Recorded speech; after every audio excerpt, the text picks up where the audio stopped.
21절은 비참함의 극치라고 해도 과언이 아닐 것입니다. 붙잡힐 만한 사람이 아니었습니다. 그 누구도 삼손을 제어할 수 없을 만큼 그는 강한 힘을 가지고 있었습니다. 날 때부터도 구별된 나실인이었고 주변 모든 사람들이 삼손이 보통 사람과 다르다는 것을 알았습니다. 몇 번이고 그를 잡으려고 했지만 잡을 수가 없었습니다. 그는 오늘 읽었던 성경 첫 구절에 나오는 것처럼 블레셋 사람들에게 잡힐 사람이 아니었습니다. 잡힐 사람이 아니었으니 눈을 빼일 만한 비참한 자리에 앉을 리도 없었습니다. 삼손은 수천 명을 때려 죽일 만한 힘이 있었고 그에게는 큰 무기도 필요 없었습니다. 성경을 보면은 굴러다니는 나귀턱뼈는 쓰레기를 말합니다. 그는 나귀턱뼈를 손에 잡고 1000명의 블레셋 사람을 때려 죽여 산을 이룬 인물이었습니다. 칼이나 창이라는 전문적인 무기가 아니라 그래서 사람이 다 뜯어먹고 내다버린 그 쓰레기 가지고도 1000명을 때려 죽일 만큼 능력 있는 종이었고 자타가 공인하는 하나님의 신이 임한 인물이었지만은 그는 자신의 죄와 자신의 교만과 자신의 한계로 인하여 붙잡혔을 뿐만 아니라 두 눈이 뽑히게 됩니다. 여러분, 두 눈이 뽑힌다는 것은 이제 어떤 것도 정상적으로 행할 수가 없다는 뜻입니다. 두 눈이 뽑힌 다음에 거기다가 노줄로 또 꽁꽁 묶인 상태로, 다시 말해 아마 손발이 묶인 것 같습니다. 그리고 맷돌을 돌리는데 큰 연자 맷돌 같은 큰 맷돌을 당나귀, 소, 말 이런 짐승들이 하는 것인데 그런 짐승이 하는 일을 하게 되었으니 정말 비참하기 짝이 없습니다. 철저하게 그는 하나님을 배신한 결과였고 죄악을 행한 결과였습니다. 이 모든 책임이 분명 그에게 있었습니다. 끝이 날 인생이었습니다. 많은 22절을 같이 한번 읽겠습니다. 22절 읽읍시다. 시작. 그의 머리털이 밀린 후에 다시 자라기 시작하니라. 머리털에게 큰 의미를 둔다기보다는 하나님께서 그에게 특별한 은혜를 베푸시겠다는 삼손에게의 상징이 머리털이었습니다. 머리털이 다 뽑히고 또 잘렸습니다. 두 눈이 뽑히고 붙잡히고 옥에서 짐승들이 하는 곡식 받는 일, 그러니까 짐승 자리까지 전락해 버렸습니다. 모든 사람이 삼손이 끝났다고 생각을 했을 것입니다. 특별히 신앙인들은 저 대도 않는 인간, 저런 것이 저 목사라고, 저런 게 기독교 청년이고, 저런 게 장로, 저런 게 권사라고, 그리스도인들까지도 삼손을 사람 취급 안 했을 것입니다. 불신자들에게 하나님의 이름을 모독한다고, 어떻게 저런 게 우리 교회 출신이고 저런 게 우리 집안에 태어났는가. 그리스도인들은 그렇게 했을 것이고 불신자들은 하나님 좋아하네, 한때 지 힘 믿고 저러다가 저러면서 비아냥거렸을 것입니다. 온 세상이 삼손이라는 인간은 이제 끝났다고 생각을 했습니다. 그런데 22절에 이런 말씀이 있습니다. 다시 머리털이 다시 자라기 시작하니라. 우리 뒤로 내려가십니다. 뒤로 내려가셔서 30절을 봅니다. 30절을 봅니다. 읽읍시다. 시작. 삼손이 이르되 블레셋 사람과 함께 죽기를 원하노라 하고 힘을 다하여 몸을 굽히매 그 집이 곧 무너져 그 안에 있는 모든 방백들과 온 백성에게 덮이니 삼손이 죽을 때 죽인 자가 살았을 때 죽인 자보다 더욱 많았더라. 31절을 봅시다. 그의 형제와 아버지의 온 집이 다 내려가서 그의 시체를 가지고 올라갔어. 소라와 에스디올 사이 그의 아버지 마노아의 장지에 장사하니라. 삼손이 이스라엘의 사사로 20년 동안 지냈더라. 28절도 한 절 읽읍시다. 28절입니다. 시작. 삼손이 여호와께 부르짖어 이르되 주 여호와여 구하옵나니 나를 생각하옵소서.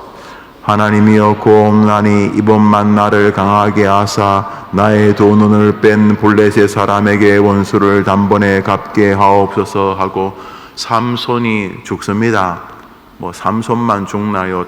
다니엘도 죽었을 것이고 사드락 메삭 아벳느고도 불뭇불에서 나왔지만 죽었을 것이고 히스기야도 15년 생명을 연장받았지만 죽었고 다니엘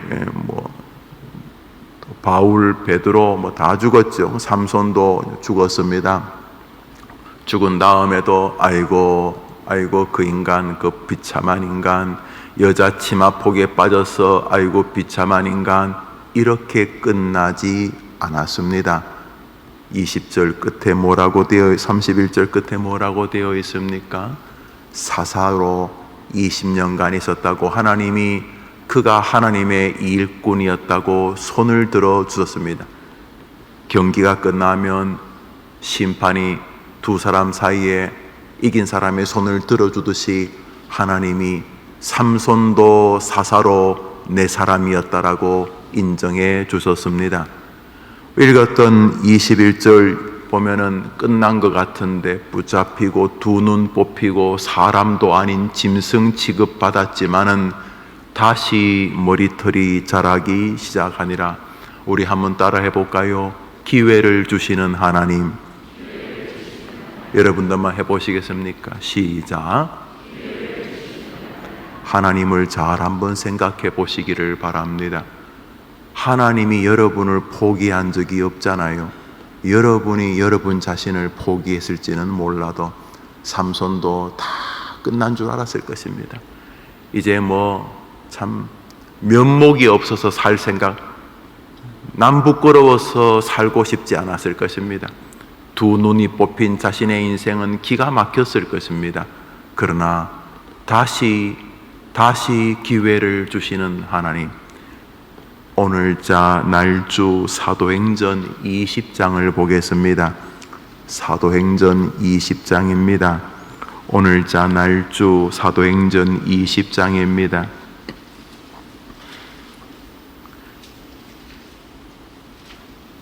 26절을 한 절 읽겠습니다. 사도행전 20장 26절입니다. 우리 같이 한 절 읽읍시다. 시작. 그러므로 오늘 여러분에게 증언하노니와 모든 사람의 피에 대하여 내가 깨끗하니. 사도 바울이 갑자기 피 이야기를 합니다. 내가 모든 사람의 피에 대하여 깨끗하다. 무슨 소리일까?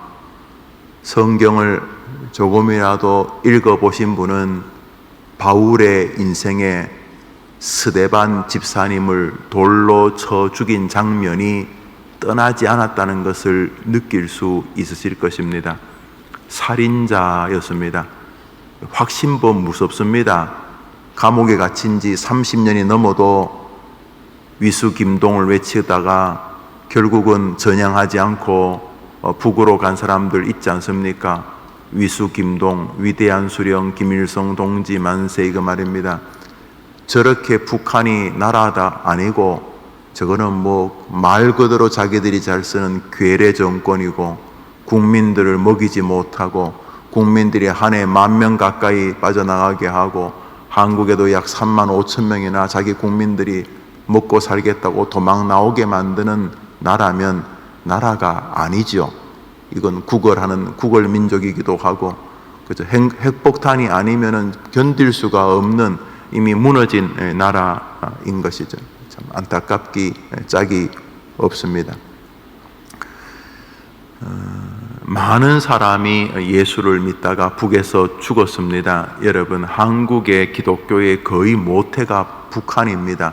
한경진 목사님 설교집을 읽다 보니까 우리는 찌끄레기입니다. 그런 제목이 있더라고요. 그 찌끄레기라는 게 뭐냐 하면 여러분 아시죠? 한경진 목사님 북에 있다가 한국에 넘어와서 영락교회 시작하시다가 이제 전쟁에 나서 교인들 전체가 같이 도망을 다니지 않습니까? 도망이라고 피난을. 그래서 영락교회가 이 피난 가서 예배드린 곳마다 예배당에 세워져. 제주도 가도 영락교, 제주, 부산 뭐 무슨 하여튼 영락교회가 이렇게 있습니다. 교인들이 함께 피난을 다니. 우리도 혹시 전쟁 나면 같이 다닙시다. 여튼간에 그 한경재 목사님의 그 제목이 뭐 우리가 찌끄레기입니다. 그게 무슨 말인가 봤더니 북한에서 믿음이 단단하신 분들은 아직 거기 있다는 겁니다. 남으로 내려온 자기들은 그들의 신앙에 비하면 2류, 3류다. 그런 내용이었습니다. 그 많은 기독교 다 사라졌습니다. 북한에 교회 없습니다. 칠골교회, 봉수교회, 그 돈 받는 창구로 교회를 만들어 뒀습니다. 외국의 기독교인들이 너무 기가 막혀해서 뭐 성경도 보내주고 또 구제비도 보내주니까 돈 받을 창구가 없어가지고 칠골교회, 봉수교회를 세웁니다. 그래서 뭐 다 위조된 교회이죠. 그러나 아무리 위조해도 그 안에 하나님의 역사가 전 있다고 생각을 합니다. 한국 분들이 교회를 지어다 줬죠. 곧 통일이 되면 다시 저 백두산까지 교회를 지을 수 있을 생각을 하고 우리 기도하고 두만강 프로젝트 복음통일소망부를 진행하고 있죠. 자, 어쨌든 간에 우리 그리스도인들이 북한의 분들이 한국에 내려왔을 때 계속 북에 대한 빚진 심정이 있습니다. 그래서 이 북에서 오신 분들 30년, 50년, 6.25 때 내려오셔서 한국에서 이제 북에서 내려오신 분들이 대부분 자리를 잡으셨으며 잘 보십시오. 북에서 내려오신 분들은 다 성실하게 삽니다. 나라가 춥고 국민이 근면한 민족은 다 잘 삽니다. 서구의 그 뭐 핀란드 이런 여튼간에 좀 춥고 국민들이 성실하면 다 잘 삽니다.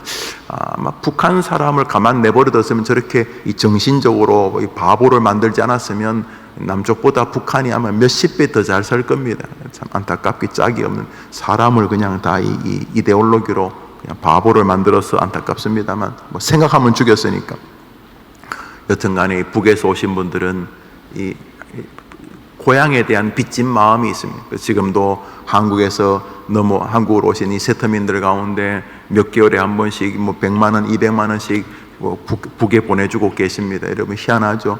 뭐 지금은 전쟁은 하고 전쟁 주기 휴전이긴 하지만 밑으로는 지금 통일이 다 되었습니다. 통일이 지금 뭐 여기서 전화하면 엄마 잘 있었나 그러고 다 통화도 다 되고 또 이렇게 브로커를 통해서 돈을 보내면 한 100만 원 보내면 한 30만 원 그 중국 사람이 떼가고 한 60만 원, 70만 원 북에 전달되고 그렇게 합니다. 이거 뭐 참 이거 다 압니다. 뭐 우리도 알고 북한도 알고 뭐 보위부도 알고 다 하고 그래서 들어보니까 보위부가 돈 오는 날은 집 앞에 와 있다 그러더라고요. 같이 먹고 살자고 뭐 그렇게. 여튼간에 빚진 심정이 있습니다. 이 바울에게는 그 정도가 아니었습니다. 사람을 죽였습니다. 사람. 그것도 종교적인 확신범이죠. 확신범. 한국 감옥에 갇혀 있으면서도 끝까지 전향하지 않은 사람들 그래서 많이 죽었고 또 몇몇 사람은 또 북에 넘어가서 또 환영받고 뭐 그랬죠. 전향을 하지 않는. 이 바울도 그랬습니다. 살인을 확신하고 있어요. 이거는 살인이 아니라 하나님 위해서 저 인간 저 집사 죽어야 된다. 스데반을 죽였는데 예수님을 영접하고 나니까 스데반을 죽인 게 살인. 그 하나님의 사람을 죽인 것이 그 평생 이 마음에 이 짐이 되었을 것입니다. 근데 저 구절에 여러분에게 내가 당당하게 말할 수 있다. 내가 모든 사람의 피에 대하여 내가 깨끗하다. 두 가지로 저 본문을 해석할 수 있습니다. 하나는 나는 게으르지 않고 복음을 전했다. 지옥과 영원한 저주를 받을 사람들이 내 앞에 없도록 그가 예수님을 영접하지 않는 것은 그의 책임이지만 나는 내 힘을 다해서 복음을 전했다. 이 한 가지와 좀 더 근원적으로 스데반 집사님을 돌로 쳐 죽였을 때 사람이 돌에 맞으면서 주변이 피가 낭자했겠죠. 그는 살인자였습니다. 그런데 그는 이렇게 말합니다. 내가 모든 사람의 피에 대하여 깨끗하니라. 자기 스스로 자기에게 면죄부를 준 것이다 이래 볼 수 있겠지만, 하나님은 그것을 성경에 기록해 두심으로 하나님도 그것을 기꺼이 동의하신 것을 우리에게 보여주고 계십니다. 모든 사람의 피에 대해 깨끗하다는 말은 살인이라고 하는 끔찍한 실수도 하나님 안에서는 긍휼과 자비로 변할 수 있으며, 아시죠? 우리는 바울을 살인자로 기억하지 않습니다. 예, 살인자 맞습니다. 그러나 어느 누구도 바울을 떠올리면 로마서부터 빌레몬서까지 신약 성경 절반을 기록한 사람, 하나님의 사역자 이방인을 위한 하나님의 도구, 하나님이 기뻐했던 사람, 이 땅에서 삼층천 저 천국을 맛보았던 사람, 하나님을 사랑했던 사람, 위대한 선교사, 위대한 설교자라고 생각하지, 우리 중에 누가 바울을 살인자라고 생각을 합니까? 살인자였습니다. 그러나 말입니다, 우리 한번 따라합시다. 기회를 주시는 하나님. 여러분 한번 해볼까요? 시작. 이제 오늘 삼손을 잠시 생각해보고 오늘 살인자 바울을 한번 생각해 봅니다. 삼손, 그 크신 은혜를 받았지만 비참한 시절에 떨어지고 말았습니다. 모든 사람이 그가 끝났다고 생각을 했습니다. 그는 하나님과의 관계도 끝난 것으로 보이고, 자기와의 관계도 제일 괴로운 건 자기 자신이겠죠. 자기의 인격이나 자존감도 다 사라져 버렸을 것입니다. 그리고 사람들, 아침에 눈 떴을 때 저 눈 뽑힌 저게 인간이야 짐승이야 저 삼손, 온갖 비아냥 살고 싶지 않았을 것입니다. 그런데 말입니다, 하나님은 다시 그에게 기회를 주셨습니다. 8월 2일 주일이 있었기 때문에 8월 2일 첫 시간 우리가 기도하며 하루를 시작한다는 이 자체가 무슨 뜻입니까? 여러분이 아직 살아있다는 뜻입니다. 여러분이 아직 살아있다는 것은 무슨 뜻입니까? 하나님께서 여러분에게 기대하시는 것이 있다는 것입니다. 아니면 데려가셨겠죠. 안 그렇습니까? 아니면 하늘로 옮기셨겠죠.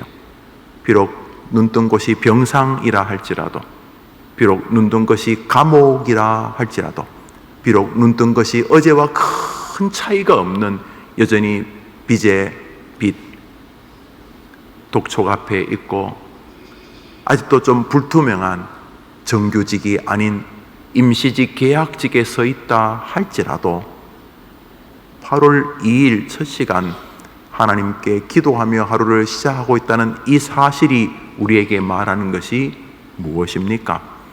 하나님은 여러분에게 기대하시는 것이 있다는 것입니다. 기회를 주시는 하나님, 8월 한 달 하나님께 멋지게 쓰임받을 수 있는 믿음의 한 달 되기를 주님의 이름으로 축복합니다. 자기 자신이 원망스러울 만큼 한심스럽게 생각하시는 분이 계십니까? 그러면 혹시 기회를 주시는 것 아닙니까?